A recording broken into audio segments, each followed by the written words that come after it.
아버지 안에 감사합니다. 간절한 마음에 하나님의 영으로 충만케 하여 주시고 하나님의 능력으로 충만케 하여 주시옵소서. 삶의 고단한 문제 여전히 우리 가운데 있습니다. 이 시간 문제를 바라보지 않고 하나님을 바라보며 우리의 시선을 하나님께로 옮깁니다. 하나님 능력으로 역사하여 주시옵소서. 감사드리며 걸어가신 예수님 이름으로 기도드리옵나이다. 아멘. 하나님 말씀 먼저 보도록 하겠습니다. 하나님 말씀은 구약성경 사무엘상 13장 1절에서 15절까지의 말씀입니다.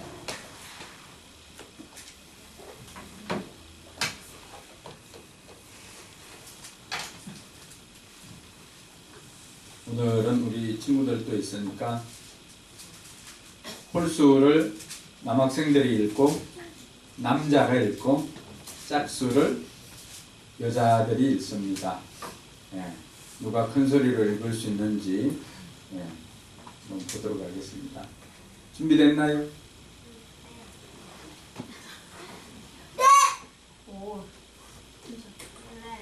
네. 준비 용기가 가상하다.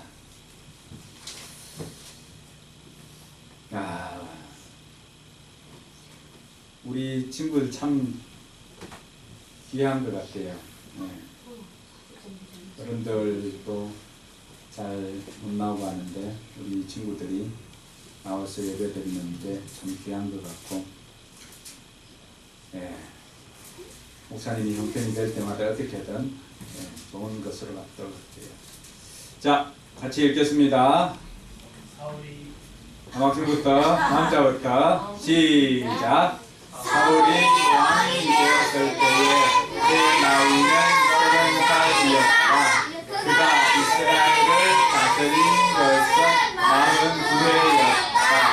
그는 이스라엘에서 3,000명을 모아서 그 가운데서 2,000명을 자기와 함께 림나스와 베델사세에 있게 하고 1,000명을 요나단과 함께 베냐민 지파의 땅 기브아로 보내고 나머지 군대는 모두 각자의 집으로 돌려보냈다.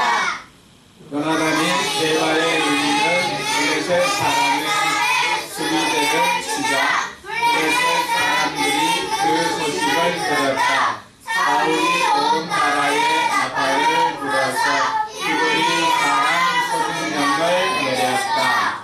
온 이스라엘에서는 사울이 블레셋 수비대에 서서 이스라엘이 블레셋 사람들의 미움을 사게 되었다는 말을 듣고 길갈로 모여와서 사울을 따랐다. 블레셋 사람들도 이스라엘과 싸우려고 모였는데 전부가 3만에다가 기마가 6천이나 되었고 보병은 바닷가의 모래알처럼 많아서 셀 수가 없었다. 블레셋 군대는 베다웬의 동쪽 빈마스로 올라와서 진을 쳤다. 이스라엘 사람들은 자기들이 비겁하게 되었다는 것과 군대가 포위 되었다는 것을 알고는 저마다 굴이나 숲이나 바위 틈이나 구덩이나 웅덩이 속으로 기어들어가 숨었다. 히브리 사람들 가운데서 흐르는 요단강을 건너 갓과 길랏 지역으로 달아났다. 사울은 그대로 길갈에 남아 있었고 그를 따르는 군인들은 모두 끌고 있었다. 사울은 사무엘의 말대로 오랫동안 사무엘을 기다렸으나 그는 길갈로 오지 않았다. 그러나 백성은 사울에게서 떠나 흩어지기 시작하였다. 사울은 사람들을 시켜 번제물과 화목제물을 가지고 오라고 한 다음에 자신이 직접 번제를 올렸다. 사울이 막 번제를 올리고 나자 사무엘이 도착하였다. 사울이 나가 그를 맞으며 인사를 드리니 사무엘이 꾸짖었다. 임금님이 어찌하여 이런 일을 하셨습니까? 사울이 대답하였다. 백성은 나에게서 떠나 흩어지고 제사장께서는 약속한 날짜에 오시지도 않고 블레셋 사람은 믹마스에 모여들고 있습니다. 있었습니다. 이러한 제가 주님께 은혜를 구하기도 전에 블레셋 사람이 길갈로 내려와서 실컷 같은 생각이 들어서 할 수 없이 번제를 드렸습니다. 사무엘이 사울에게 말하였다. 그래서는 안 될 일을 하셨습니다. 주 하나님이 명하신 것을 임금님이 지키지 않으셨습니다. 명령을 어기지 아니하셨더라면 임금님과 임금님의 자손이 언제까지나 이스라엘을 다스리도록 주님께서 영원토록 굳게 세워주셨을 것입니다. 그러나 이제는 임금님의 왕조가 더 이상 계속되지 못할 것입니다. 주님께서 임금님께 명하신 것을 임금님이 지키지 않으셨기 때문에 주님께서는 달리 마음에 맞는 사람을 찾아서 그를 당신의 백성을 다스릴 연도자로 세우셨습니다. 같이 읽습니다. 사무엘이 일어나서 길갈을 떠나 베냐민 땅에 기브아로 올라갔다. 사울이 자기와 함께 있는 백성들을 세어보니 약 600명쯤 되었다. 아멘. 네. 우리 친구 너무 잘하네요. 사모님 요 피자 석고에 문자 넣어가지고 9시 20분에 피자 2판 가지러 간다고 문자 좀 넣어주세요. 9시 20분.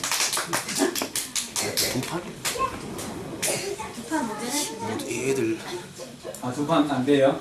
네 개. 애들만 먹이려고 그랬지. 3판. 세 판이?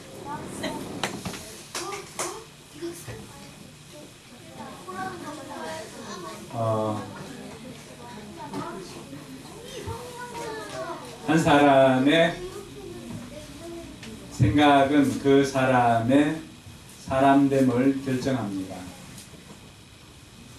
오늘 여러분들이 이 자리에 나오게 된 것은 이미 여러분들의 생각 속에서 승리하였기 때문에 이 자리에 나올 수가 있었습니다. 원수가 피자 아직 안 오니까 앞으로 오늘 설교를 잘 들어야 돼. 오늘 진짜 중요하니까 오늘 잘 들어야 돼. 오늘 제목이 뭐예요? 위기의 순간. 네. 누구에게나 위기의 순간이 올 수가 있어요. 그때 뒤쪽이 안 보이죠? 위기의 순간 다음 제목이 또 있는데 안 보이죠? 그 뒤에 있는 제목 뭔 것 같아? 위기의 순간. 실패하다. 또 성공의 순간. 위기의 순간인데 뭐는 또 성공의 순간. 위기의 순간, 실패 순간? 위기의 순간에 뒤쪽에 뭐가 나올 것 같아요? 한번 맞춰보세요. 원래 목사님이 제목을 더 길게 잡으려고 했어요. 책을 읽을 때도 책 제목을 읽고 내용이 어떠한가를 생각하고 읽으면은 이 말씀이 그러한가 해서 더 집중해서 잘 읽을 수가 있어요.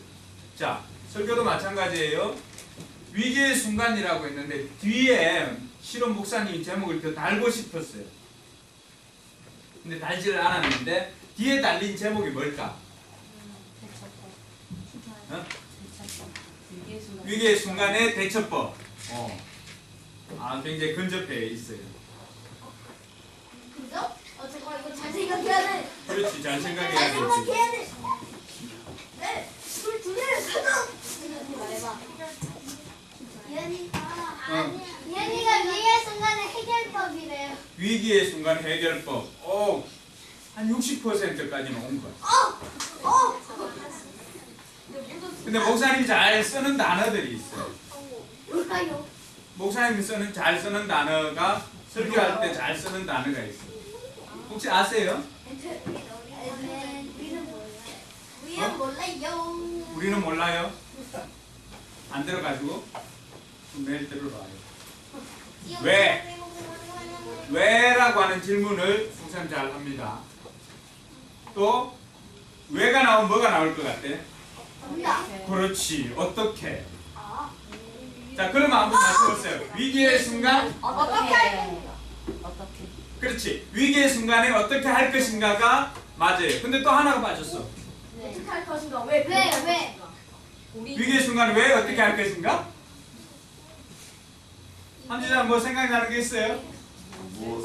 무엇을 어떻게 할 것인가? 아니, 주어가 빠졌어. 우리는 순간 우리는 어떻게 할 것인가? 네. 위기의 순간에 신자는, 성도는, 우리는 어떻게 할 것인가? 뭐라고? 같이 한번 해봅시다. 위기의 순간 성도를 넣어가지고 시작. 위기의 순간에 성도는 어떻게 할 것인가? 그게 원래 생각했던 제목이에요. 이거 어떻게 맞춰요? 왜냐하면은 위기의 순간에 믿지 않는 사람과 믿는 사람의 차이는 위기의 순간에 나오는데, 그때 성도들은 어떻게 할 것인가? 오늘 모델은 이렇게 긍정적인 모델은 아니에요. 이 모델을 보고 우리는 프라모델. 타산지석을 삼아야 돼요. 타산지석. 내가 제일 좋아하는 프라모델. 타산지석을 삼아야 되는데, 그런데 오늘 보니까 여러분들이 이미 이제 정변에 잘 들어야 돼. 네가 말할 때 네가 말할 수 있는 기회를 줄게. 내가 말할 때는 내가 말할 수 있는 시간을 좀 다오. 자, 여러분들이 이미 이 자리에 왔다는 것은 여러분의 생각이 이미 승리하게 만든 것입니다. 할렐루야. 아멘. 동의하십니까? 아멘. 사람들은 그 생각을 통해서 이미 승부가 대부분 결정이 됩니다. 내 생각 속에 이길 수 있다 그러면 어떻게 될까요? 이길 확률이 굉장히 높습니다. 내 생각 속에 할 수 없다 그러면 어떻게 될까요? 예, 믿음대로 할 수 없습니다. 그래서 우리가 지난번에 영상을 본 게 뭐였어요? 너 할 수 있어 해가지고. 그렇지. 넘게 걸어가지고. 예, 믿음의 성부 그걸 봤잖아, 그죠? 자, 그 행동이 나온 것은 그 사람의 어디에서 나왔어요? 생각 속에서 나왔어요. 생각이 그만큼 중요합니다. 여러분들이 생각을 어떻게 하는가에 따라서 여러분들이 성공도 할 수가 있고 여러분들이 실패도 할 수가 있어요. 독일의 재상 중에 비스마르크라고 하는 사람이 있어요. 비스마르크. 비쩍 말라서 그런 이름을 가진 것은 결코 아니에요. 진짜 말하는 예. 비스마르크. 그러니까 잊어버리지는 않겠죠. 비스마르크. 비스마르크 별명이 있어요. 비스마르크. 화상 말랐어. 그렇지. 그게 이제 여러분들 수준의 이제 그 별명인데 뭐예요? 비스마르크? 예. 이 철혈재상 이런 별명이 있습니다. 어디예요? 다음에 가르쳐 주겠습니다. 다음에. 자, 비스마르크가 어느 날 젊었을 때 자기 친구와 함께 사냥을 나갔어요. 그런데. 그런데 말입니다. 사냥을 나갔는데 한참을 가다가 비스마르크의 친구가 그 숲속에 있는 늪과 같은 곳에 빠지게 되었어요. 그래서 늪에 빠져서 도저히 나올 수 없는 그런 지경에 이르게 되었습니다. 이 친구도 포기하는 분위기예요.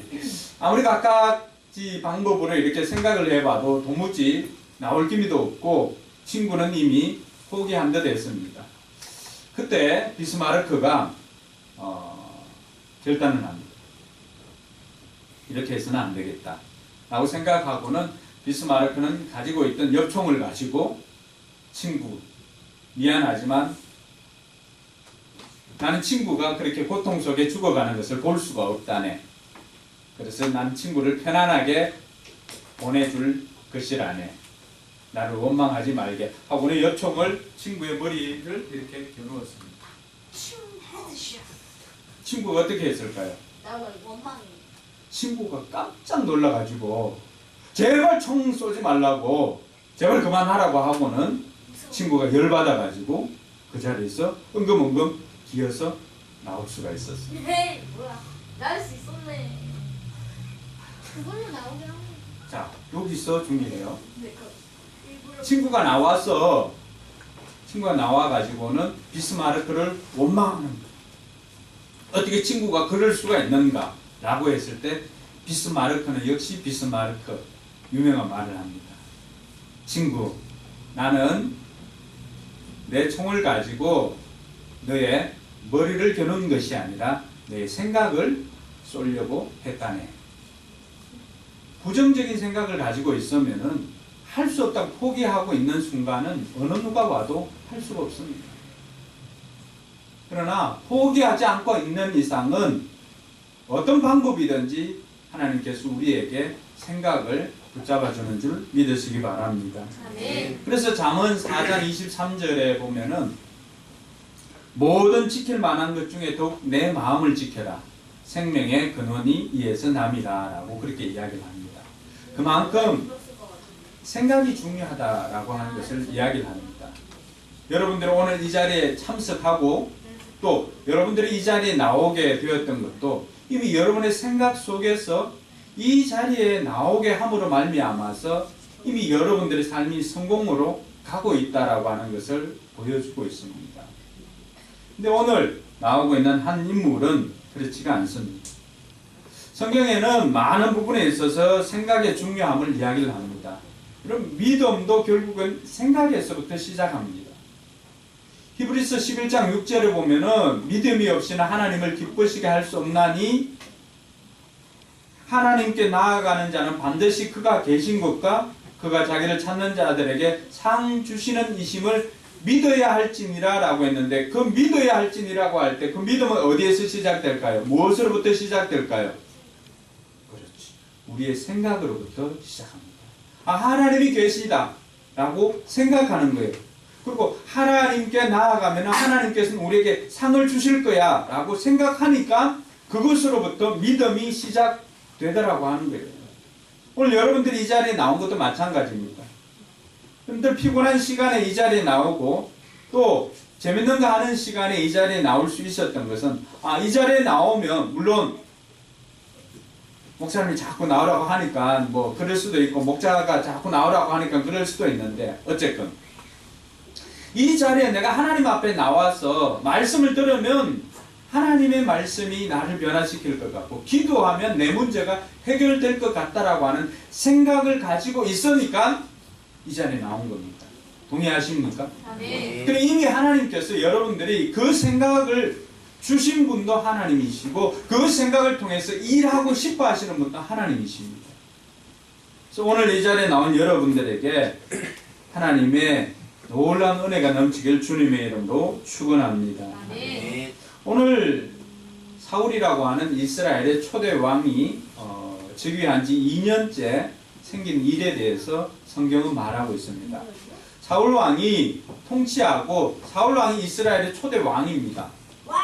초대 왕인데 어느 날 블레셋이 이 이스라엘을 쳐들어오려고 진을 치고 있습니다. 그 소식을 듣고는 사울 왕이 군사를 모집했어요. 자, 용기 있는 사람들 다 집합하시오 하니까 3,000명이 모였어요. 몇 명이 모였다고? 3,000명. 3,000명이 모였어요. 이 3,000명이 모였는데 2,000명은 사울이 자기가 데리고 왕궁을 지키는 사람들로 세워놓고 또 1,000명은 요나단에게 맡겨가지고 고향 땅 기브아를 지키도록 요나단 아들 요나단에게 1,000명의 군사를 주고 맡겼어요. 문제는 여기에서 일어나요. 요나단이 데리고 있는 1,000명을 가지고 이 요나단이 자기 경내에 있는 게바에 있는 이 블레셋 수비대를 가서 선제 공격을 합니다. 그 이전에는 그냥 블레셋은 전쟁을 준비만 하고 있었고 이스라엘도 거기에 대비해서 준비만 하고 있었는데 요나단이 먼저 블레셋의 수비대를 공격하였습니다. 그러니까 블레셋은 어떻게 될까요? 자기네들이 먼저 공격을 받으니까 참을 수 없어서 군사를 동원합니다. 그때 모인 병력의 수가 병거가 3만, 그 다음에 마병이 6천, 보병, 걸어다니는 보병은 어느 정도 될까? 성경에 보니까 바다에 모래알 같이 많아서 더 이상 셀 수가 없다. 까마득하게 블레셋 사람들이 모였습니다. 이 소식을 듣고 사울이 데리고 있던 군사들은 어떻게 반응했을까? 사울은 몇 명이 있었지? 3,000명을 모집해가지고 2,000명 데리고 있고 1,000명은 저쪽에 있잖아요. 그죠?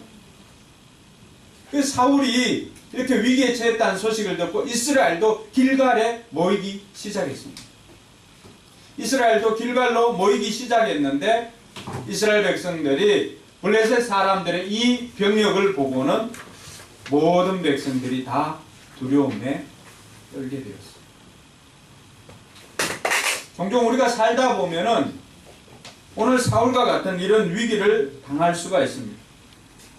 이스라엘 백성들이 오늘 블레셋 사람들의 병거를 보고 기마가 6천이나 되고 보병도 보고 이렇게 했는데 6절에 보니까 이스라엘 백성들이 이들을 보고 어떻게 반응했습니까? 보니까 싸울 준비는 안 하고 어디에 가 있는 거예요? 저마다 굴이나 숲이나 바위 틈이나 구덩이나 웅덩이 속으로 들어가 숨기 시작합니다. 싸워야 할 병력들이 지금 적군을 보고는 싸울 생각도 하지 못하고 이들은 다 굴 속에 숨고 바위에 숨기 시작했습니다. 7절을 한번 볼까요? 7절에 보면은 또 어떤 병사들은 요단강을 건너가서 갓과 길랏 지역으로 도망을 갔습니다. 사울을 따르는 군대는 그대로 길갈에 남았지만은 그러나 데리고 있는 군인들도 어떻게 되었어요? 모두가 떨고 있었더라. 자, 이 사람들 데리고 전쟁할 수 있어요, 없어요? 없어요. 하기 전에 이미 승부는 결정이 납니다. 자, 이 상황에서 어려움이 더 생깁니다. 대부분의 어려움들은 어떻게 와요? 하나가 오면은 여러 가지 어려움들이 겹쳐서 옵니다. 8절에 보니까 사울에게 생긴 또 하나의 어려움은 같이 한번 읽어봅니다. 사울은 사무엘의 말대로 이래 동안 사무엘을 기다렸으나 그는 길갈로 오지 않았다. 그러자 백성은 사울에게서 떠나 흩어지기 시작했다. 사울은 사무엘이라고 하는 하나님의 사람으로부터 말씀을 듣고 행동을 하고 이렇게 했습니다. 그런데 이제는 하나님의 음성을 들을 그냥 하나님의 선지자도 옆에 있지 않았다는 거예요. 7일 동안 기다렸습니다. 7일이면 올 것이라고 이야기를 하고 떠났지만은 7일을 기다렸지만 아직 그는 길갈에 오지도 않았습니다. 더 어려움은 이제 사울에게서 백성들이 어떻게 되었을까요? 떠나가기 시작했습니다. 이게 오늘 사울이 맞게 되는 어려움입니다. 종류와 이름과 방법은 다르지만 우리에게도 이러한 어려움들이 올 수가 있습니다. 우리에게도 이런 위기의 순간은 찾아올 수가 있습니다. 어려움은 하나만 이렇게 생기는 것이 아니라 하나만 생기면 어느 정도 해결할 수 있는 힘도 있습니다. 그러나 어려움들은 여러 가지 겹쳐서 옵니다. 그러다 보니까 우리 힘으로 해결하지 못하니까 위기의 순간을 우리가 맞을 때가 있더라고 하는 것입니다. 자, 이런 위기의 순간에 하나님의 사람의 왕이라고 할 수 있는 사울은 이스라엘 백성들의 왕이라고 할 수 있는 사울은 이 위기의 순간을 어떻게 극복하려고 했을까요? 사울은 보니까 우리 친구들 말처럼 기도했으면 그나마 좀 나았을 건데 9절에 보니까 사울이 사람들을 시켜서 번제물과 화목제물을 가지고 오라고 한 다음에 자신이 직접 번제를 드리게 됩니다. 자, 왜 이게 문제가 되냐 그러면은 사울은 왕으로서 왕은 하나님 앞에 나아가기보다는 제사장을 통하여서 왕조차도 제사장을 통해서 나아가기도 했습니다. 제물을 드리고 하는 것들은 제사장을 통해서 할 수 있도록 하나님께서 법을 그렇게 만들어 놓았어요. 근데 사울은 사무엘을 기다렸는데 사무엘이 오지도 않고 하니까 사람을 시켜서 번제물과 화목제물을 가지고 와서 자기가 직접 번제물을 드리게 됩니다. 하나님께서는 질서의 하나님이세요. 이스라엘 백성들 중에 우시야라고 하는 왕이 있습니다. 이 우시야 왕도 너무나 교만한 나머지 땅을 정복하고 이렇게 하고 난 다음에 너무 교만한 나머지 자기가 모든 것들을 할 수 있는 것처럼 생각하고 자신이 또 하나님 앞에 제사를 드리다가 문둥병에 걸리게 되었습니다. 그만큼 하나님께서는 질서를 지키기를 원합니다. 그 질서가 깨어지면은 위에서부터 질서가 깨어지면 아래로부터는 그것은 이루 말할 수가 없기 때문에 그렇습니다. 놀라운 것은 10절에 보니까 번제를 드리자마자 누가 도착합니까? 네, 사무엘이 도착합니다. 사울이 반가워서 쫓아가서 인사를 합니다. 그런데 사무엘의 반응이 영 좋지를 않습니다. 11절에 보니까 사무엘이 왕을 꾸짖습니다. 임금님 어찌하여 이런 일을 할 수가 있습니까? 그러자 사울이 백성들은 나에게 떠나 흩어지고 제사장은 약속한 날짜에 오지도 않고 블레셋 사람은 mikmat에 모여들고 있고 이런 삼중의 고통을 이야기를 합니다. 어떻게 보면은 그 정황이나 이런 상황은 충분히 이해를 할 수가 있습니다. 우리가 생각할 땐 그게 무슨 큰일이나 될까라고 생각할 수도 있더라고 하는 것입니다. 그러나 하나님께서는 그 작은 일인 것 같지만은 하나님은 그 하나님의 말씀을 어기는 것을 굉장히 싫어하십니다. 이 일로 어떤 일이 생기냐 그러면은 12절과 13절에 보면은 자 12절에는 사울의 변명이 나오고 13절에 한번 봅니다. 사무엘이 사울에게 그렇게 이야기를 합니다. 임금님은 해서는 안 될 일을 하셨습니다. 하나님이 명하신 것을 임금님이 지키지 않으셨습니다. 만약에 명령을 지켰다면 임금님과 임금님의 후손의 왕위가 계속해서 계승되어질 것인데 이것을 어겼기 때문에 영원토록 주어질 그 왕위가 14절에 보니까 이제는 하나님 마음에 합한 사람을 찾아서 그를 당신을 대신해서 세울 것입니다. 이야기를 합니다. 우리가 생각할 때는 뭘 그럴 수가 있나라고 생각할 수도 있는데 하나님의 생각은 그렇지가 않습니다. 자, 이 일을 통해서 우리가 몇 가지 생각해 볼 것이 있습니다. 위기의 순간에 성도들은 위기의 순간에 어떻게 해야 할 것인가를 우리가 몇 가지 생각해 볼 필요가 있습니다. 그 첫 번째는 위기의 순간에 따라합시다. 환경보다는 하나님을 바라보라. 늘 반복해서 이야기하지만 위기의 순간에 우리가 무엇을 보는가에 따라서 승부가 결정이 됩니다. 오늘 11절에 보면은 위기의 순간에 사무엘이 보았던 것은 하나님을 본 것이 아닙니다. 사무엘이 본 것은 백성들이 떠나는 것을 보았고 또 제사장이 오지 않는 것을 보았고 블레셋 사람들이 mikmat에 모여들고 있는 것을 보았다고 그렇게 이야기합니다. 여러분 위기의 순간에 문제를 보게 되면은 그 문제가 작은 것 같지만 이러한 것들이 문제를 보기 시작하면은 그 문제는 굉장히 커져 보입니다. 자, 다리 올린 친구들은 다리 내리고 똑바로 합니다. 지금부터 잘 들어야 돼. 이제부터는 해석을 해주잖아. 그치? 위기의 순간에 세상 사람들은 문제를 봅니다. 그러나 성도라고 한다면 위기의 순간에 문제를 보기보다는 하나님을 볼 수가 있어야 합니다. 사울이 급한 마음에 그렇게 하게 된 것은 그가 하나님을 본 것이 아니라 위기의 순간에 그 앞에 놓여있는 눈에 보이는 그 환경을 보았기 때문에 문제를 보았기 때문에 하나님은 온데간데 없고 문제만 점점 커져 보이기 시작한 것입니다. 그 순간에 사울의 마음에 찾아오는 것이 있습니다. 그게 뭘까요? 두려움입니다. 우리가 문제를 보기 시작하면은 그 문제는 점점 우리 내면에 두려움을 가져다 줍니다. 바울은 디모데후서에서 그런 이야기를 합니다. 하나님께서 우리에게 주시는 것은 두려워하는 마음이 아니라 오직 사랑과 능력과 절제하는 마음이라고 그렇게 가르쳐줍니다. 여러분 동일한 이 상황과 비슷한 상황에서 믿음의 사람인 사무엘은 어떻게 행동하였을까요? 사무엘을 보면은 사무엘은 이 위기의 순간에 문제를 바라본 것이 아니라 하나님을 바라봅니다.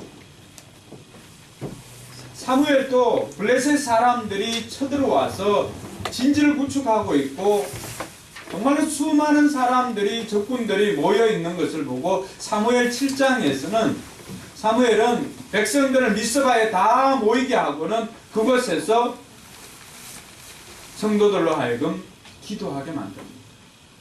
금식하고 회개합니다. 그 소식을 듣고 블레셋 사람들이 쳐들어왔습니다. 그 숫자는 지금 있는 이스라엘 백성들을 포위하고도 나무 믿는 많은 블레셋 사람들이 쳐들어왔습니다. 동일한 상황입니다. 사무엘과 사울이 동일한 상황입니다. 그럴 때 사울은 이것을 보고 자기 자신의 하나님 앞에 번제를 드리는 이런 죄를 지었지만은 사무엘은 그렇지 않았습니다. 모든 백성들로 하여금 금식을 선포하고 하나님 앞에 기도하며 나아갔던 것입니다. 그는 문제를 보기보다는 하나님을 바라보았습니다. 결국 사무엘상 7장에서는 사무엘이 하나님을 바라보며 나아갔을 때 하나님께서 그 전쟁 가운데서 승리를 가져다 주었습니다. 그래서 사무엘은 그것을 감사해서 그곳에 에벤에셀이라고 하는 감사의 제단을 쌓을 수가 있었습니다.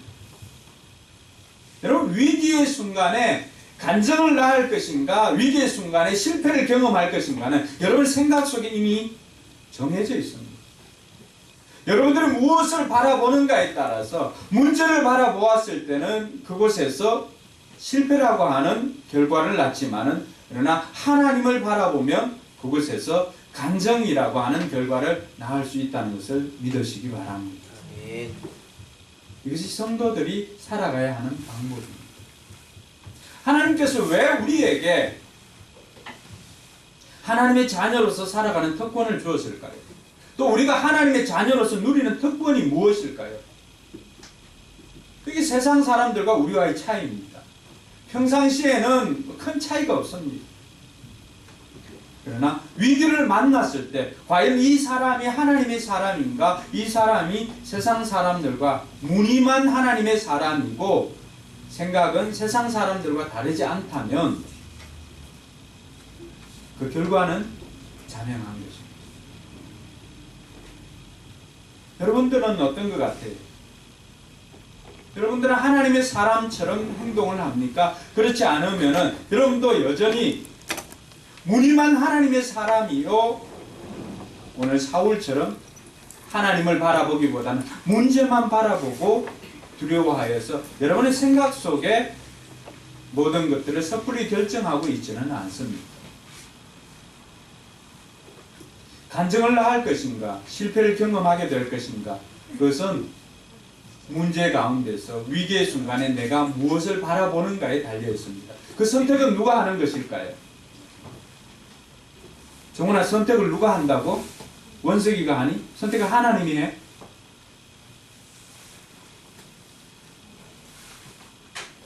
잠깐만 말씀을 안 듣고 옆 친구하고 이야기해도 우린 딴소리를 합니다. 사울이 그래서 딴소리를 합니다. 선택은 누가 하는 거예요? 그렇지. 네가 하는 거예요. 내가 하나님을 바라볼 것인가? 내가 문제를 바라볼 것인가? 그 선택은 내가 합니다. 그리고 그 선택에 따라서 결과는 달라집니다. 여러분들은 간증을 낳기를 원하세요? 아니면은 실패를 경험하기를 원하세요? 아무도 실패를 경험하고자 하는 사람은 없습니다. 하나님께서는 하나님의 자녀들이 이 땅 가운데서 살아가면서 하나님을 통해서 귀한 간증을 경험하기를 원하지 실패를 경험하기를 원하는 사람들은 하나님은 없습니다. 그게 바로 환경을 바라보는 것이 아니라 하나님을 바라보는 우리의 선택에 달려있더라고 하는 것입니다. 신약에도 이런 일들이 있었습니다. 신약에도 베드로가 한밤중에 풍랑이는 그 파도 가운데 예수님께서 찾아오셨을 때 베드로가 그런 이야기를 합니다. 모든 제자들이 귀신이다, 유령이다 라고 했을 때 예수님께서 그렇지 않다, 나는 너의 주님이다 라고 했을 때 만약 당신이 주님이면 날들어 오라고 하십시오 라고 합니다. 여러분이 그 상황 같으면 어떻게 할까요? 베드로는 어쨌든 시작은 거창하게 하는 사람입니다. 그래서 베드로는 예수님이 오라고 하니까 또 예수님이 있으니까 그 말씀을 믿고 그 밤에 풍랑이는 바다로 들어갑니다. 문제가 어떻게 되었습니까? 살았어? 이름이 대단하다. 살았어요. 베드로는 주님을 바라보는 그 시선을 떼지를 않았습니다. 항상 성공하고 난 다음에 조심해야 됩니다. 그때 베드로 앞으로 뭐가 하나 쓱 지나갑니다. 뭐가 지나갔을까요? 필름? 무슨 필름? 그렇지. 필름이 있을까? 상식적으로 하는 생각이 오릅니다. 물고기. 아 깜짝이야. 뭐가 지나갔어요? 알아? 그렇지. 그러니까 베드로 깜짝 놀라가지고 주님을 바라보는 그 시선을 깜짝 놀라서 밑으로 봅니다. 어떻게 됐을까? 떨어졌어요. 그 순간 검은 밤바다를 보고 부는 바람에 베드로의 시선을 주님께로부터 놓치고 밑으로 향합니다. 문제를 보는 순간 베드로의 발은 어떻게 되었을까요? 그 깊은 바닷속으로 빠져들기 시작했습니다. 수아리가 자는 거지. 수아이가 자는 것처럼. 빠져들기 시작했습니다.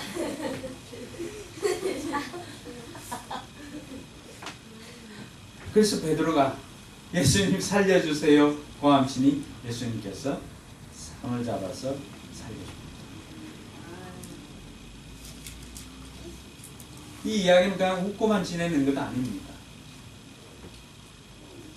오늘 사울도 그랬고 베드로도 그러하고 베드로의 이야기가 더 극적으로 우리를 인도합니다. 뭐냐면 기적을 경험했기 때문에 그렇습니다. 우리가 시선을 주님께로 고정할 때는 우리가 생각하지 못하는 놀라운 기적과 간증을 이야기를 할 수가 있습니다. 그 성공했을 때 그 순간을 사탄은 가만두질 않습니다.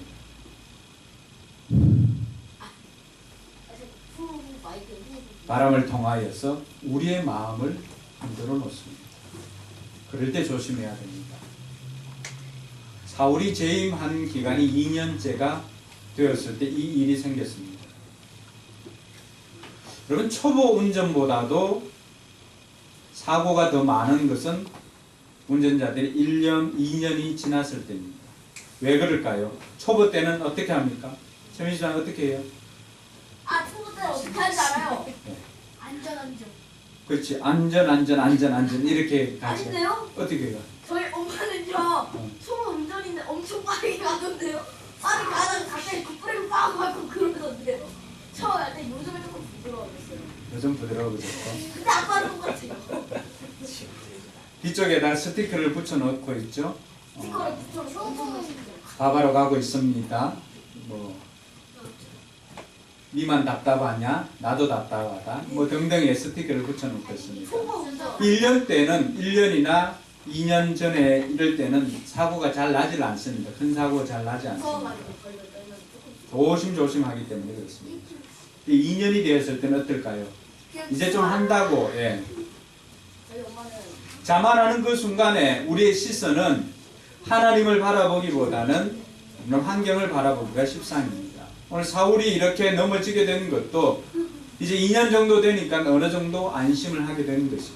아빠 5년 지났는데. 그 순간에 사울의 마음은 하나님께로부터 문제로 뺏기기 시작한 것이고, 사랑하는 성도 여러분, 위기의 순간에 우리가 잊지 말아야 할 것은 바로 환경을 바라보기보다는 하나님을 바라보는 것입니다. 그것만이 우리가 간증을 만드는 또 성공할 수 있는 유일한 길이라고 하는 사실입니다. 여러분들이 문제를 바라본다고 해서 그 문제가 결코 해결되지 않습니다. 여러분 생각을 통하여서 여러분들이 그 문제를 생각한다고 해서 문제가 해결될 것이라고 한다면은 얼마든지 생각하라고 말하고 싶습니다. 네, 여러분 생각으로는 그 문제를 해결할 방법이 없습니다. 그래서 하나님께서 우리에게 주시는 것은 위기의 순간에 우리의 시선이 환경이나 문제를 바라보기보다는 하나님을 바라보기를 원하여서 또 우리를 초청한 수도 있습니다. 오늘 사울의 경우를 보더라도 하나님께서는 이 순간에 사울이 전적으로 하나님을 의지하는 그것을 보기를 원했던 것입니다. 그러나 사울의 눈에 들어온 것은 눈에 보이지 않는 하나님이 아니라 눈에 보이는 환경, 문제 이런 것들이 들어왔기 때문에 그는 두려움으로 가득 차고 결국에는 실패할 수밖에 없었던 것입니다. 간증을 만드는가 실패를 경험할 것인가 그것은 우리의 선택에 달려있고 내가 바라보는 시선에 달려있습니다. 실패는 성공이 아닙니다. 둘째로 살펴볼 것은 둘째로 위기의 순간에 성도가 어떻게 해야 될 것인가 따라합시다. 면칙보다는 기본으로 돌아가라. 네. 이번 주일 설교 제목이 뭐였어요?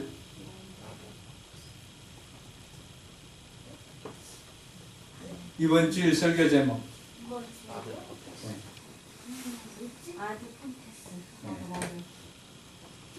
뭐예요 그게? 본질로 돌아가라. 보는 거예요? 기본으로 돌아가라는 것입니다. 아니 같이 보시는 거예요? 설명해 주잖아. 본질로 돌아가라. 아. 자, 오늘 사울에게서 찾을 수 있는 것은 여러분 위기의 순간에 그가 선택한 것은 기본이 아니라 꼼수입니다. 꼼수. 그가 택한 것은 기본보다는 변칙을 택하였던 것입니다. 이력기에 꼼수. 계속해서 말하는 것이 아니라 정빈아 내가 말하고 너한테 시간을 주면 이야기하는 거예요. 설교는 듣고 기회를 주면 이야기를 하는 거예요. 알겠지? 똑바로 앉고 하나님 말씀 듣는 거야. 모자 벗고 좀 더 그럼 내가 화나면은 별로 좋지는 않을 거야. 물론 사단이 그 전략을 쓰겠지만 어쨌든 예수 이름으로 명하노니 조용할지어다. 자, 사울이 택한 것은 방해하면 안 돼. 중요하기 때문에. 기본이 아닙니다. 본질을 택한 게 아니에요. 꼼수를 택한 거예요. 변칙이에요. 제사는 누가 드리는 거예요? 여러분 번제가 나쁜 거예요? 그렇지 않습니다. 하나님 앞에 제사 드리는 것이 벌받을 일인가요? 그렇지 않습니다. 그러나 사울이 그 순간에 했던 것은 정말로 진실된 마음으로 하나님 앞에 제사를 드리고 예배를 드린 게 아닙니다. 그것은 순간의 위기를 모면하기 위한 종교 행위에 지나지 않았습니다. 그가 정말로 하나님 앞에 은혜를 구하고 하나님 앞에 제사를 드리기를 원했다면 사무엘이 올 때까지 기다려야만 했습니다. 하나님은 하나님의 방법대로 제사 드리는 것을 원하고 있습니다. 순간의 위기를 모면하기 위해서 하는 모든 종교 행위는 오늘 사울이 드리는 이 제사와 다르지 않습니다. 성경 어디에도 하나님께서 이런 제사를 받았다고 하는 기록은 없습니다. 상황은 충분히 이해가 가지 않습니까? 자, 적들이 수많은 적들이 눈앞에 있습니다. 자기의 군사들은 뿔뿔이 다 흩어집니다. 자기 옆에서 하나님께서 어떻게 할 것인가 하나님의 음성을 들려줄 하나님의 선지자는 옆에 없습니다. 속은 타들어갑니다. 상황은 나아지지 않습니다. 점점 상황은 더 어려워지기 시작했습니다. 여러분 상황만큼은 충분히 이해가 되지 않습니까?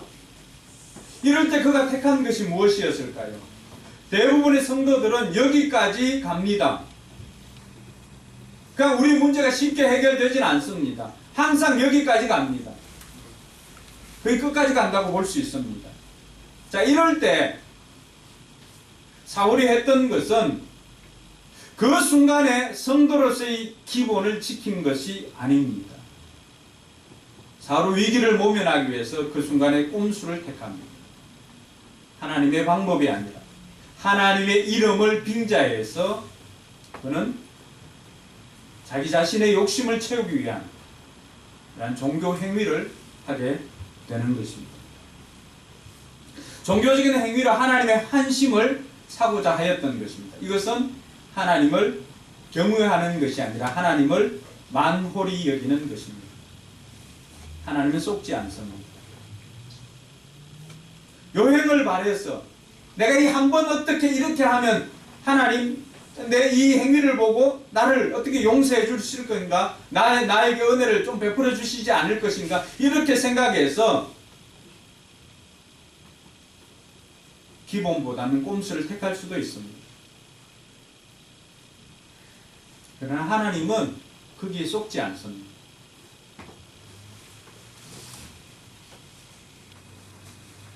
오늘 우리 성도들이 잘 기억해야 하는 것은, 저는 성도들을 정말로 제대로 가르치고 싶어요. 하나님 그렇게 호락호락 하신 분 아닙니다. 하나님께서는 우리가 어떤 의도를 가지고 예배 드리는지 압니다. 하나님 만홀히 여기면 안 됩니다. 그래서 중요한 것이 평소 습관입니다. 사울이 평소에 하나님을 경외하고 하나님과의 관계나 이런 것들이 제대로 되어 있었다면 위기의 순간에 위기에 급급해서 기본이 아니라 본질이 아니라 꼼수로 그렇게 택하게 되는 것은 평소 그가 그렇게 살지 않았기 때문에 위기의 순간에 급하게 선택한 것입니다.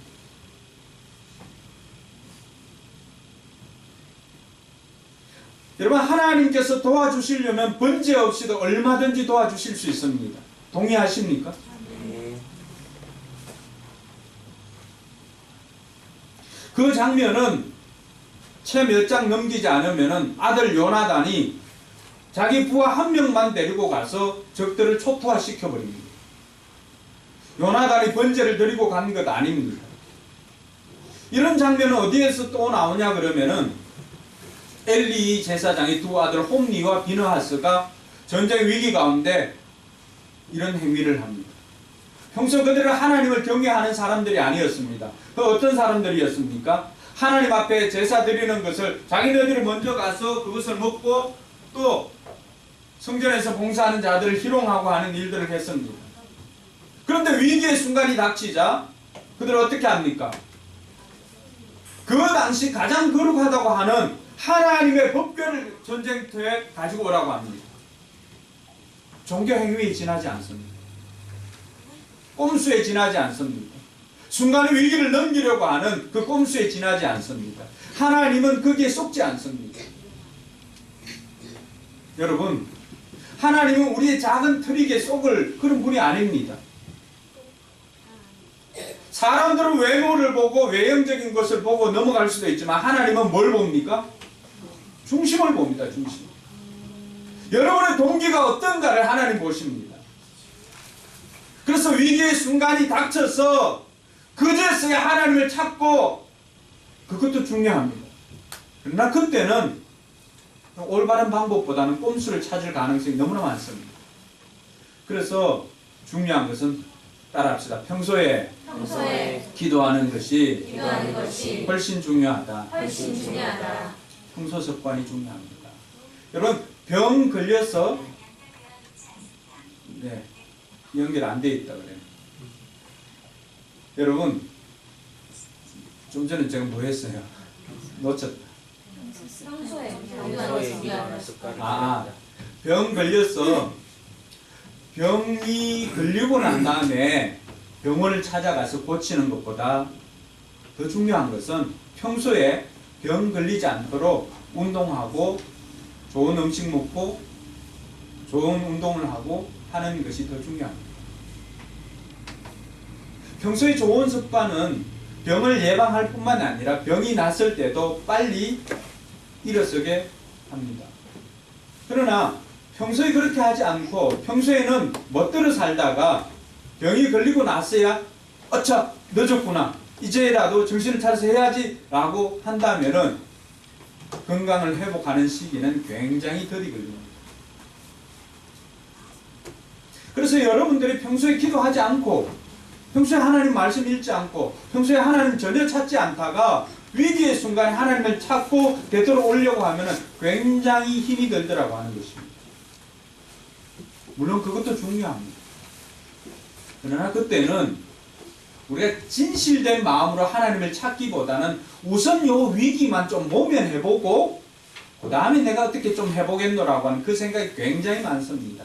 그래서 화장실 들어갈 때 마음 다르고 나올 때 마음이 다른 게 바로 이런 경우입니다.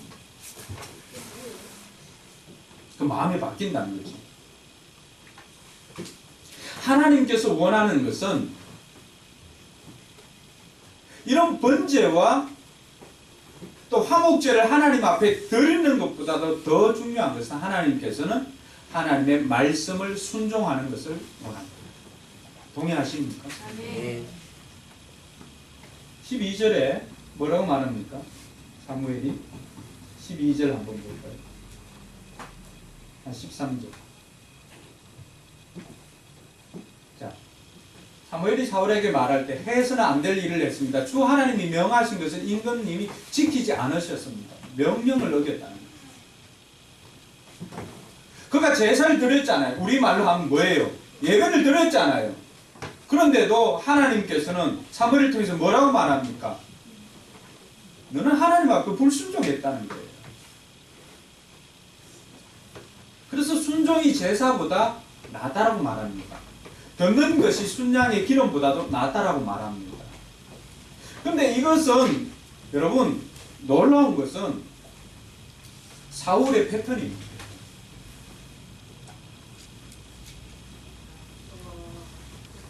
사울은 하나님께서 한 번 더 기회를 줬잖아요. 평소에는 하나님과 관계를 맺지 않아요. 어려움만 생기면은 뭐 하나님 운운하면서 하나님의 이름을 빙자해가지고 어떤 종교 행위를 합니다. 우리 중에도 이런 사람들이 있을까봐 이런 이야기를 하는 겁니다. 조심해야 합니다. 그래서 우리가 생각해야 하는 것은 어려울수록 하나님의 말씀의 원칙에서 벗어나지 않으려고 애를 써야 합니다. 어려울수록 하나님의 말씀의 원칙 벗어나지 말고 지키려고 노력할 때 하나님의 보호를 받을 수가 있습니다. 할렐루야. 아멘. 여러분 혹시나 피치 못할 사정으로 말씀을 거스르고 있지는 않습니까? 경제가 어려워서 11조를 못한다. 그래서 더 어려워지는 거예요. 기도하지 않아서 시간이 없어서 기도할 수 없다. 기도하지 않아서 더 꼬이는 거예요. 지금. 우리는 순서를 착각하면 안 됩니다. 어려울수록 하나님의 말씀의 원칙에서 벗어나지 않으려고 애를 써야 됩니다. 그 본질을 지킬 때 결국 그것이 우리를 위기의 순간 우리를 지켜주는 것이 됩니다. 할렐루야. 아멘. 주일 성수가 그러합니다. 11조가 그러합니다. 헌금이 그러합니다. 하나님께서 원하는 것은 우리가 그런 번제를 드리는 것보다도 하나님의 말씀에 순종하는가 하지 않는가 그것을 보고 하나님께서 우리를 지켜주십니다. 14장 6절에 보면은 여러분 성경이 있으니까 14장 6절을 한번 찾아보세요.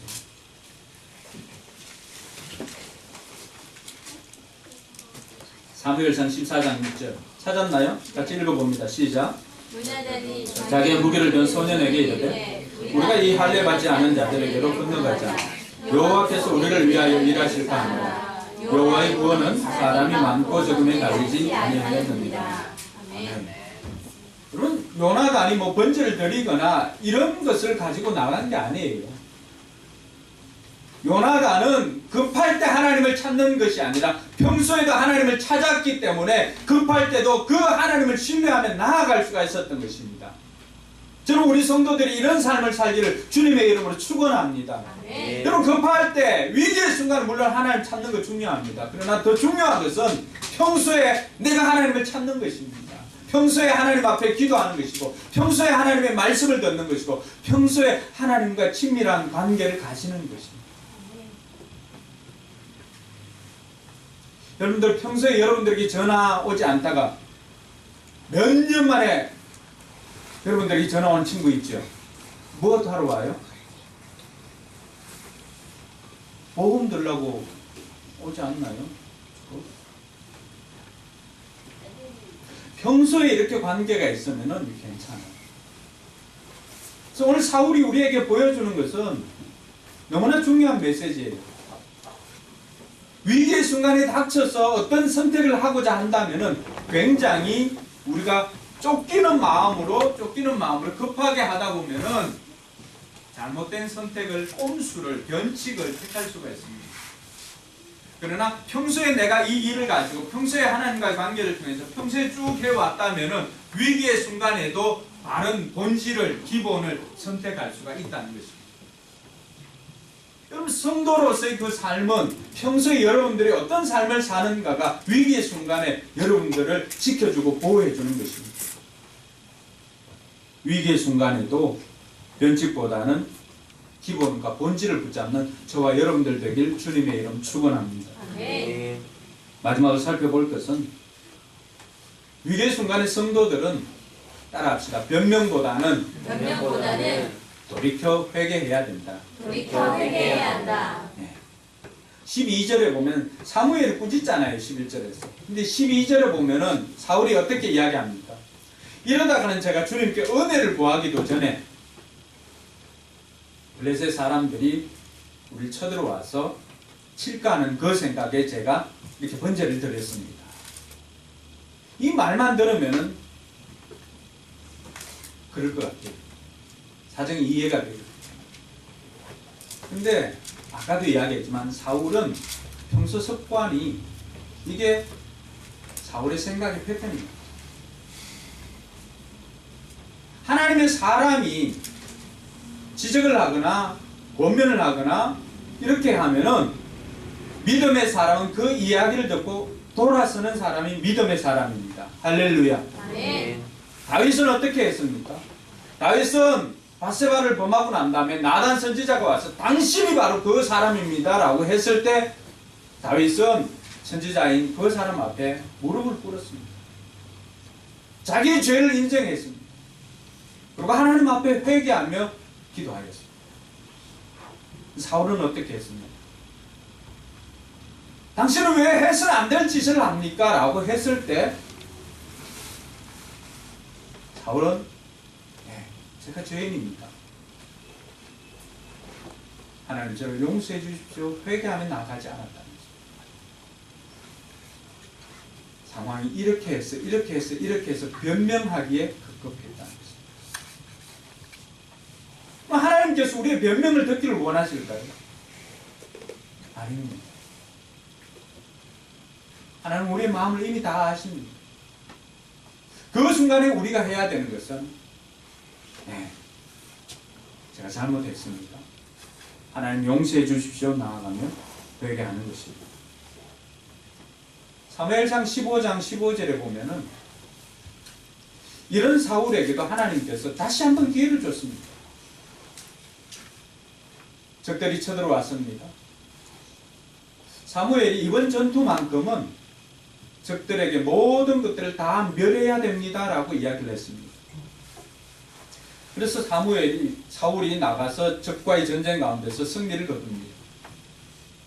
그런데 이번에도 사울은 다 없애지 않고 그 중에 양이나 이런 것들, 살찐 것들을 다 남겨두었습니다. 사무엘이 이렇게 도착을 했습니다. 도착을 해보니까 곳곳에서 짐승들의 소리가 들립니다. 분명히 하나님의 말씀대로 한다면 어떻게 됐어야 돼요? 다 없애져야 되잖아요. 그런데 사무엘은 이 소리를 듣습니다. 짐승의 소리를 듣습니다. 사무엘이 사울에게 묻습니다. 이 소리가 어찌입니까? 그때 사울은 15장 15절에서 이런 이야기를 합니다. 제가 읽어드리겠습니다.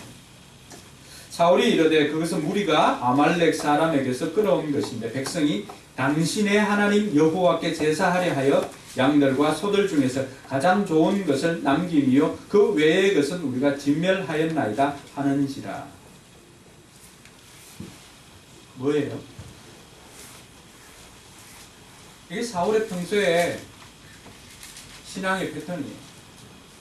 잘못을 지적받으면 그 자리에서 돌이켜 회개하거나 그렇게 하지 않고 뭐 하기 바빴다는 거예요. 변명하기 바쁩니다. 변명하기 바쁘고 핑계대기 바쁩니다. 왜 신앙생활 그렇게 하세요? 뭐 이건 이렇게 했고 저건 저렇게 하고.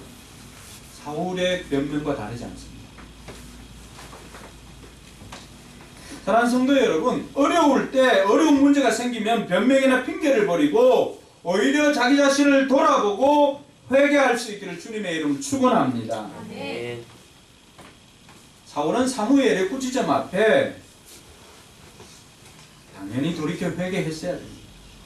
네, 이것이 사울의 평소의 패턴입니다.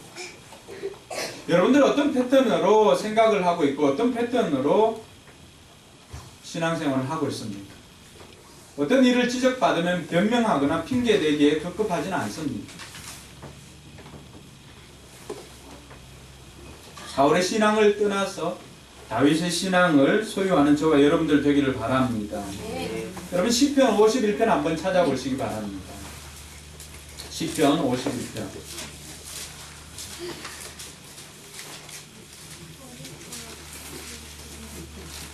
시편 51편에 보면은 표제가 이렇게 되어 있습니다.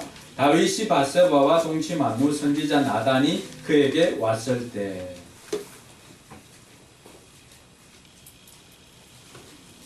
자, 3절 한번 보시기 바랍니다. 3절 읽어봅니다. 시작.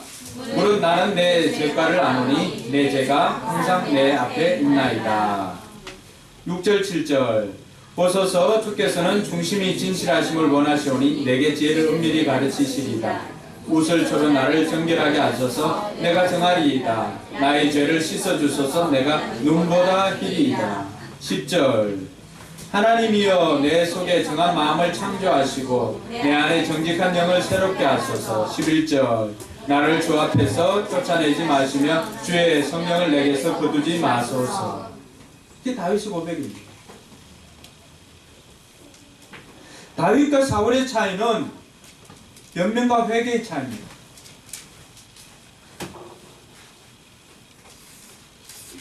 선택은 언제나 자기가 하는 거죠.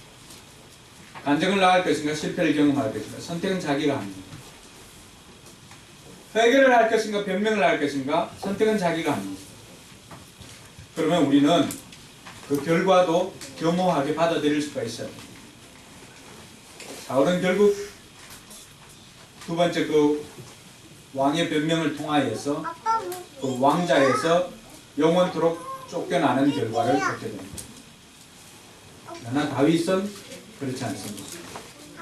다윗은 그 자리에서 계속해서 왕위가 자자손손 개성되어졌습니다. 저는 우리 성도들의 삶이 이렇게 영원토록 축복의 가문 되기를 주님의 이름으로 축원합니다. 아멘. 그 결정이 어디에 달려 있는가? 여러분들의 선택에 달려 있다는 것입니다. 그리고 그 선택은 생각을 통해서 이루어진다는 것입니다. 오늘 이 사울의 모습을 보면서 위기의 순간에 성도들은 어떻게 살아야 할 것인가에 대해서 세 가지를 나누었습니다. 한번 눈을 감아보십시오. 곰곰이 한번 생각하며 기도할 수 있기를 바랍니다.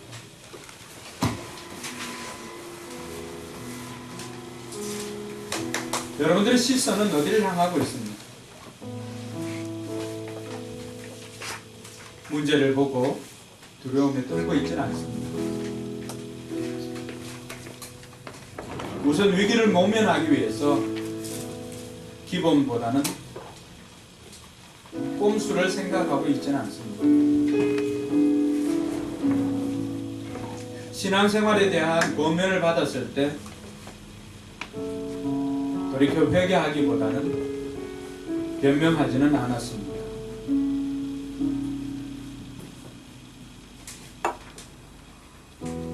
저는 저는 여러분의 삶이 실패가 아니라 간증이 있는 삶이 되기를 소망합니다. 제가 하나님 앞에 결단하며 기도합시다. 하나님,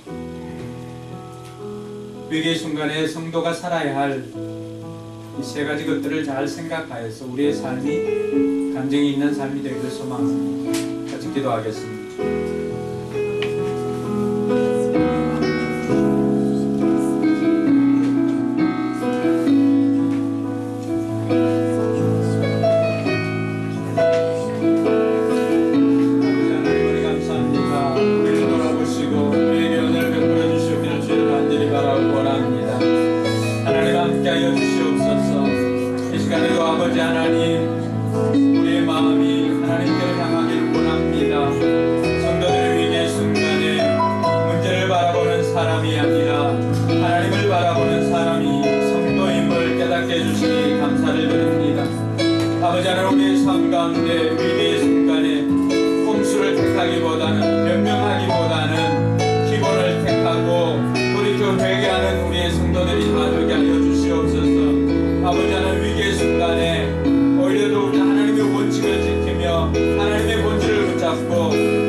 성도들이 하나님을 바라보며 하나님께서 일하심으로 간증이 있는 삶이 되게 하여 주시옵소서. 아버지 하나님 위기의 순간에 있고 또 위기를 지나고 있는 우리 성도들이 있습니다. 하나님께서 함께하여 주시고 이들이 하나님을 바라보며 자신의 삶을 돌이켜 회개하며 하나님 앞에 나아가 핑계가 아니라 아버지 하나님 앞에 돌이켜 회개하며 자신을 돌아보며 하나님께 은혜를 구하는 다윗처럼 나아갈 때 하나님 이들을 만나주시고 이들의 문제가 해결되어지며 하나님 앞에 영광 돌리며 찾아서서 믿음의 명문가정으로 세워지도록 인도하여 주시옵소서. 하나님 우리의 생각을 주장하여 주시옵소서. 우리가 지킬 만한 것 중에 내 마음을 지키라 생명의 거는 이에서 남이라고 하셨사오니 아버지 하나님 우리의 생각 속에 아버지 하나님 하나님을 선택하고 긍정적인 것을 택하고 아버지 하나님이시여 변명하기보다는 우리가 하나님 앞에 회개하며 나아가는 우리 성도들 되게 하여 주시옵소서. 오늘 이 밤에 나온 우리 모든 성도들 아버지 하나님의 생각을 통해서 이미 승리하게 하셨사오니 이들의 삶에 안정이 넘치게 하여 주시옵소서. 하나님 영광 받아 주시옵소서. 하나님 은혜 감사합니다. 위기의 순간에 성도의 삶은 분명 세상 사람들과 달라야 할 것입니다. 오늘 사울을 통하여서 위기의 순간에 성도가 어떻게 살아야 할 것인가를 배우게 하시니 감사를 드립니다. 알므로 거치는 것이 아니라 믿음으로 삶으로 살아내도록 인도하여 주시옵소서. 위기의 순간에 문제를 바라보는 사람이 아니라 우리의 시선을 하나님께 고정하는 사람 되게 하여 주시옵소서. 그래서 간증의 주인공들 다 되게 하여 주시옵소서. 변칙이나 꼼수보다는 위기의 순간일수록 정말로 기본과 본질을 붙잡는 우리 성도들 되게 하여 주시고 평소의 신앙 습관이 위기의 순간에 우리를 지켜준다는 사실을 깨닫고 평소에 하나님과의 관계를 잘 할 수 있도록 인도하여 주시옵소서. 아버지 하나님 신앙의 권면을 들을 때 핑계나 변명보다는 그 자리에서 인정을 하고 돌이켜 회개하여서 자신을 돌아보며 하나님의 뜻을 쫓는 우리 성도들 되게 하여 주시옵소서. 그래서 우리 성도들 자자손손 믿음의 명문 가정으로 세워 주시옵소서. 감사드리며 거룩하신 예수님 이름으로 기도드리옵나이다. 아멘. 베트남 목장이 속성 열심히 준비를 했는데 오늘은 베트남 목장이 나와서 특송을 하고 시간이 많이 지났는데 찬양한 거 제가 기도하고 마치도록 하겠습니다. 자, 피자 있었네, 그죠? 옛날에 제가 사회 가던 곳에 대구에서 사회 가는 목사님이 오셨습니다. 와서 오늘 이 철야하는 것처럼 불을 꺼놓고 있는데 이제 목사님이 나가니까 불을 켜야 되잖아요. 근데 목사님이 부목사님 중에 불 좀 쓰라고 하니까 아무도 그 말을 알아듣는 사람이 없었습니다. 다행히 목사님과 함께 온 제자들이 알아듣고는 불을 쓸 수가 있었습니다. 네.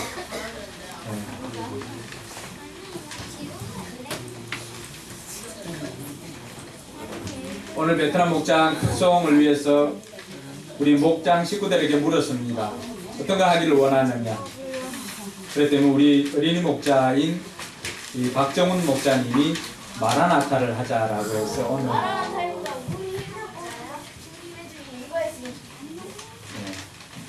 다음에 목자가 되면 하시기 바랍니다.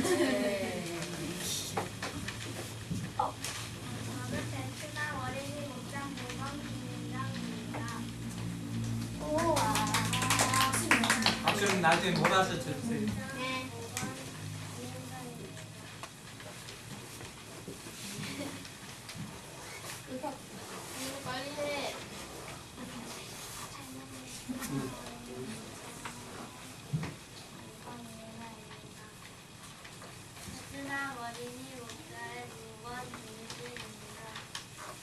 베트남 어린이 목장 모건 김서영입니다. 베트남 어린이 목장 모건 강은석입니다. 베트남 어린이 목장 모건 목장 박정훈입니다. 베트남 어린이 목장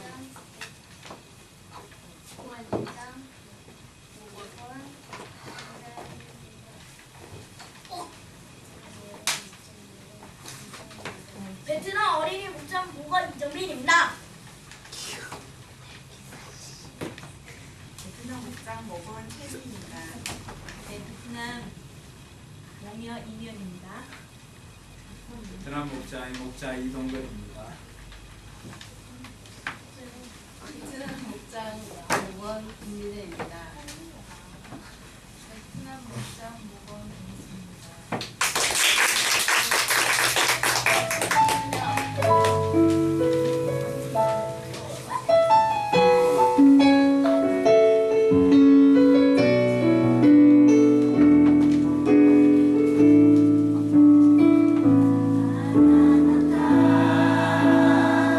주의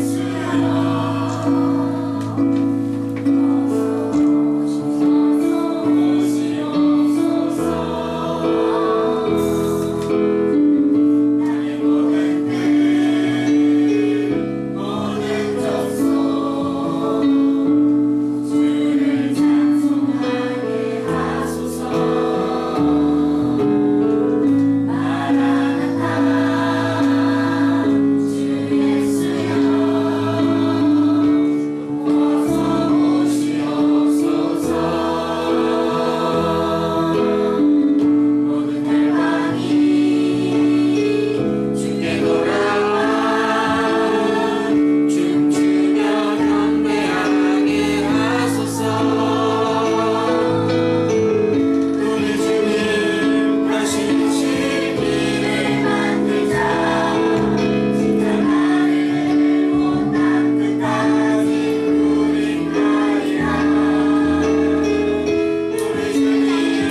뻔했어요. 처음에 전 늪에 빠질 뻔했어요. 음이 여기 들어가니까 블랙홀도 아니고 그냥 쑥 빨리는 느낌이었는데 뭐지 하고는 제가 반발을 이쪽으로 옮기니까 예, 음이 제대로 잡혔는데 우리가 이렇게 했어도 나가서 상을 받았다는 자신이 은혜가 아니고 기적이 아니고 뭐겠습니까? 아, 제가 깜짝 놀랐습니다. 잘못하면 그 늪에 빠져서 저도 그냥 한음으로 다 부를 뻔했습니다.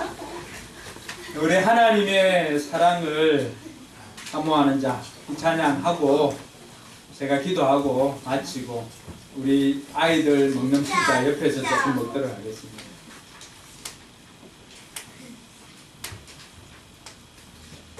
찬양할 때 가사를 한번 생각하면서 여러분들 정말 여러분들의 시선을 문제가 아니라 하나님께 고정하고 정말 하나님을 바라보고 하나님만 바라볼 것이다 결단하면서 했으면 좋겠습니다.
손을 한번 떼어보십시오.